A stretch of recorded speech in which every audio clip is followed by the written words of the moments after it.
You know what we haven't done on the channel in a long time? Just gone out, have a nice ride, and talking about a topic. And one of the things that's kind of been rattling around in my brain for a while, now that reviews are sort of coming back to the forefront on the channel, is the idea of the perfect motorcycle.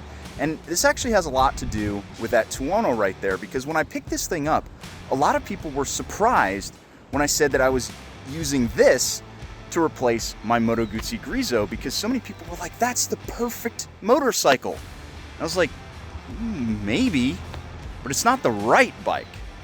And I think that's one of the biggest pitfalls I see people running into. They're spending all their time looking for the perfect motorcycle. And the reality is, there really is no such thing. And there's something that you should be thinking about instead. So let's hit the road and talk about it.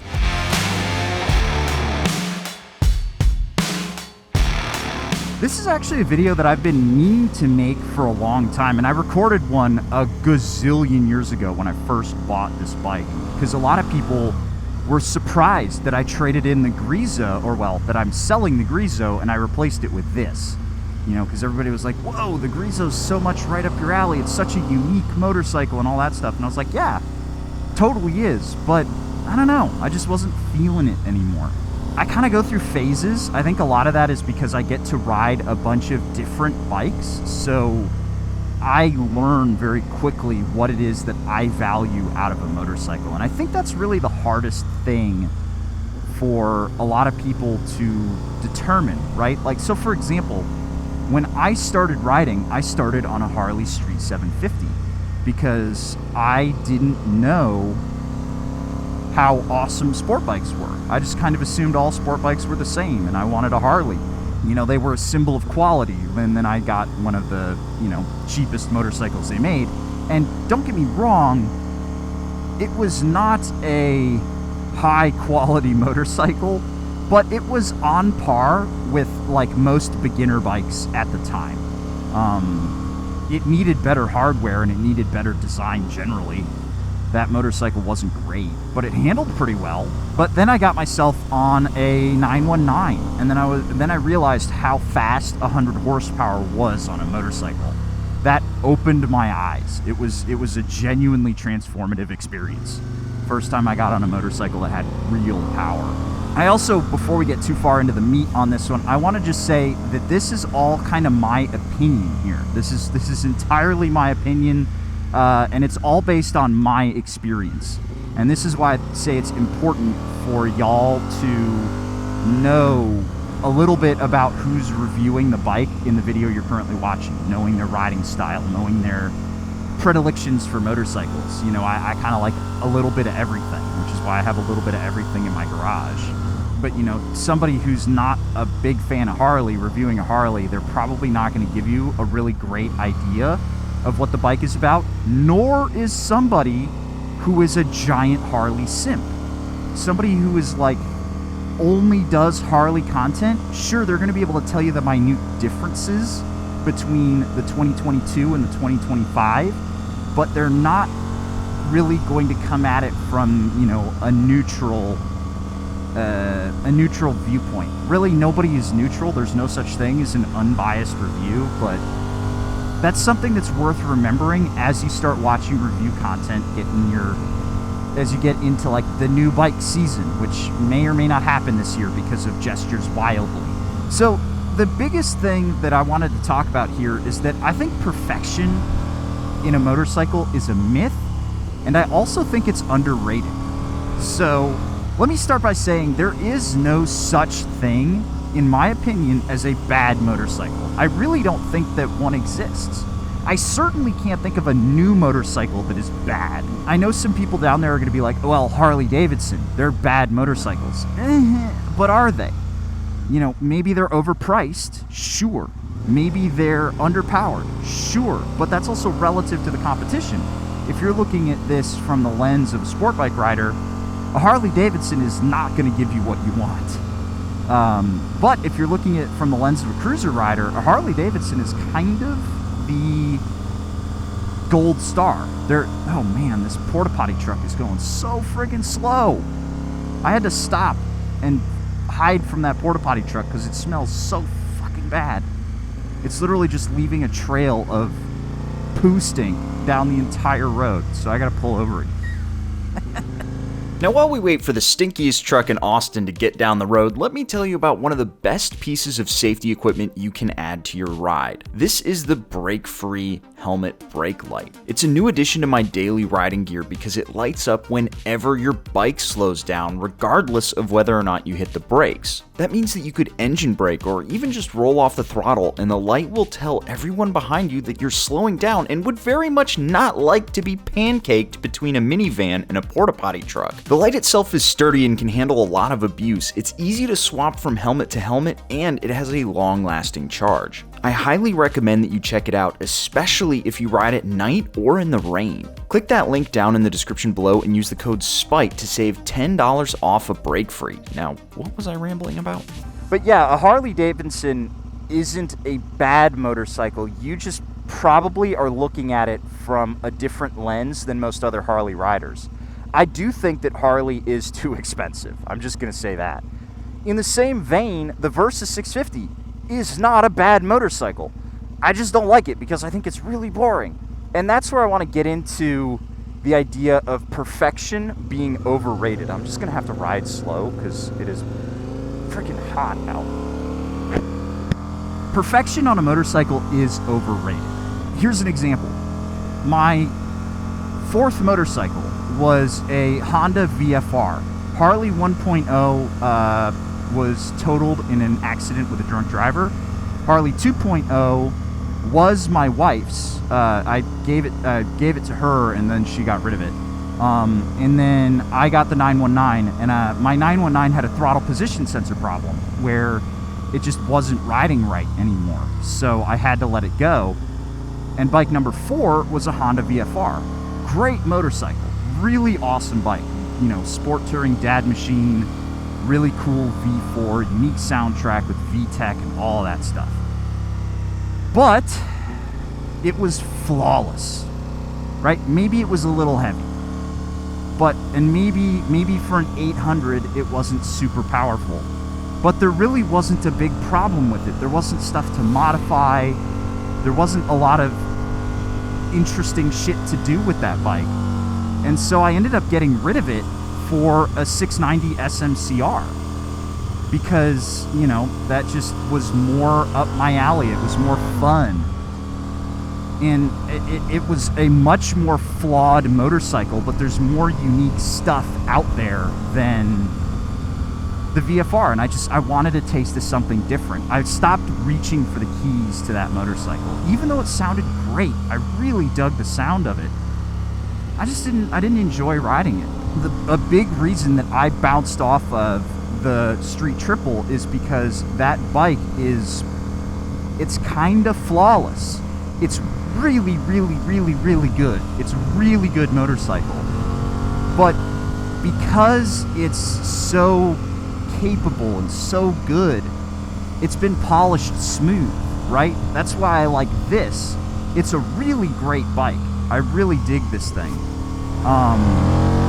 Ton of fun to ride, but it ain't perfect. At like 100-ish miles an hour, I start to get an imbalance in the front end, and that's why it's got the steering stabilizer. I'm thinking that's probably just a suspension thing.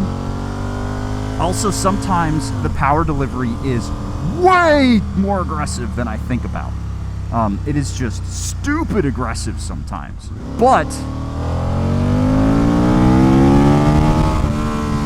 every time I get on the power with this thing, every time I really start to see what this thing has, it's a very, very different experience. There's nothing else quite like this thing, and that's what drew me to it. I am right back behind this fucking truck with the porta potties. This guy is going like 15 miles an hour. I know you think I'm being dramatic, but I seriously want to throw up. Oh, thank fuck, he's getting out of the way. I seriously want to throw up in my helmet. So you could argue that what I'm looking for is a bike that does have some problems. Some people don't love the fact that at 100 miles an hour, the handlebars start to wobble, or that that this thing never really gets properly hot. It never gets above like 74 degrees Celsius. This thing's really hard to maintain because it's got a dry sump. A lot of people don't like that. And I live with it because the rest of the bike is just so good. This thing ain't perfect, but it's amazing. And so that's really going to get me to the crux of what I've learned from riding so many different motorcycles, is there's no such thing as perfection, but there is such a thing as a right motorcycle. There's a difference, right? Perfect is a motorcycle that has no flaws. The right motorcycle is the one that is right for you at the time and place that you are in your riding career. This was my first big power motorcycle. This thing's got like 140 horsepower. And I can promise you, I do not use all 140 horse. Sixth gear gets awful dusty on this motorcycle. But another reason why it's right for me is because of how big it is. This is a very big motorcycle. I'm a big guy. I'm 6'3". I'm 230-ish pounds. Trying to get closer to 215, but those last 15 pounds have been brutal. I need a big motorcycle for me to feel comfortable, and I even had to lower the pegs on this. They're half an inch lower than normal. But once I did that, this thing has been so much more comfortable than almost any other naked bike I've ever ridden. It's almost as big as an adventure bike or a supermoto. It also just has this brutal V-twin. And I am a huge, huge V-twin advocate. I love V-twins. The amount of power that you just have everywhere throughout the power band, there's just gobs of torque and horsepower, and it's just all over the place. I love V-twins. I probably wouldn't have as much fun on this bike if it was an inline 4. It also only gets roughly 80 miles to the tank. I almost said 80 gallons to the mile. That would be that would be brutal. That's like a pickup truck. But no, it gets about 80 miles to the tank, which is perfect for the kind of riding that I would do on this. I'm not touring on this thing, so I don't need super long range. So instead of trying to find the bike that is perfect, right? Think about the bike that you're currently riding, or if you're not riding one yet, think about what you would want maybe as your next bike. You know, if you think that you want a cruiser, give a naked bike a thought. Just give it a thought, because you may find something that you really like. And if you are looking to trade up, get rid of your old motorcycle, think about why you're getting rid of it and what you really want out of your next one. Just take a second. Like, maybe you're thinking, oh, I got an MT-07, so I want an MT-09 because that's the next step. Well, there's a whole bunch of options in middleweights. And it doesn't just have to be an MT-09. That's kind of the default answer. And again, really, really try to avoid getting bogged down in the idea of perfection on a bike, because again, it's a fallacy. There's no perfect motorcycle, but there is the right motorcycle. And who can tell you what the right bike is? Only you can. You know, I can give you the reasons why I like or don't like a bike. That's all I can do. If you ask me what bike I'd want or what bike you should get between two bikes, I can tell you which one I would get. But motorcycles are highly personal, you know? I only buy a motorcycle and keep it if in my brain I've developed enough of an attachment to it that I give it a name.